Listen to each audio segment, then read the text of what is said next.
today to come as a duo to discuss what is happening and have a review.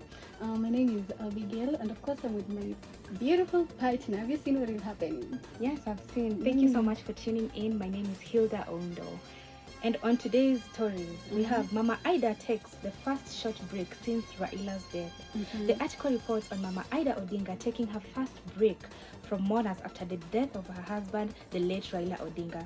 For weeks, mourners have been waiting to visiting their home in Opoda, but the family finally decided to take a brief pause from the continuous visits. Yeah. I feel like the break is really helping out, yeah? I think it should, because you can imagine the loved one whom you've spent your life for over 60 years, and then all of a sudden he or she is not there, and I think it's a good thing. And I can see that some are asking why. Unajua kuna wengine they're like, it shouldn't be a news, but of course it is. It is. Yeah, and I think it shows how the cultural importance in mourning is in Kenya and how public figures handle grief. We know that he was not just an anybody, right? He was someone big. He was someone big, and taking this break is really healthy and very important. Yeah, losing a spouse is sometimes very emotionally draining. So I feel like she deserves that break. Yeah.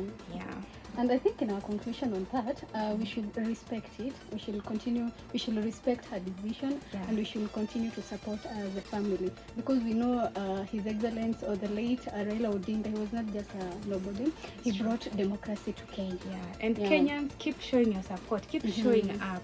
Yeah, that's really good. Yeah, and still on standards, have you seen what is happening in Tanzania? What has been happening lately? Yeah, democracy, it's like it's still a distant dream. Yeah, and I think it's happening among the three countries. Is it the East African countries? Yeah. Mostly. What is happening in East Africa? Because you can see that in Tanzania you can't vote freely. You can't be an opponent freely.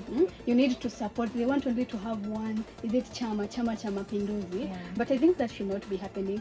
Our forefathers fought for it some years back, and I think they should respect it. And also a fair democracy must give equal opportunities to all candidates and protect all values. Yeah, exactly. I think this one shows that elections in Tanzania is still very weak. Very weak, because we saw a young girl on TikTok. She danced, and then she's supposed to be charged with treason. Imagine. Do we still have democracy? And someone here is telling me that still we're being colonized with black people. Tulikuwa tunafight wazungu, but right now we still have our own people colonizing us. But you know what? Samia Suluhu won by a very huge margin. Yeah, of 98%. But people are saying that was not fair. It wasn't. It was like, I mean, where did the second competitor lie at? Exactly. And we saw all over the internet. And I think lastly is about Museveni. People are saying that Museveni's 6 terms are enough. Yeah. He has been leading ever since. Imagine right now he's 87, and people 87 terms. Yeah. This story is important. It's very important, especially to the Ugandan people, because I feel like it reflects the dangers of long-term leadership in Africa.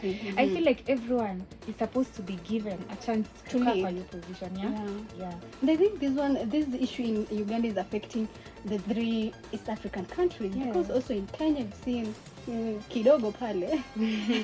You know, when leaders stay too long in power, democratic institutions weaken. Exactly.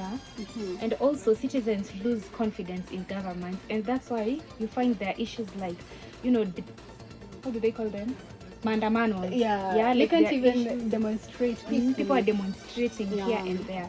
So I feel like when elections are supposed to be conducted, they're supposed to be free and fair. Exactly.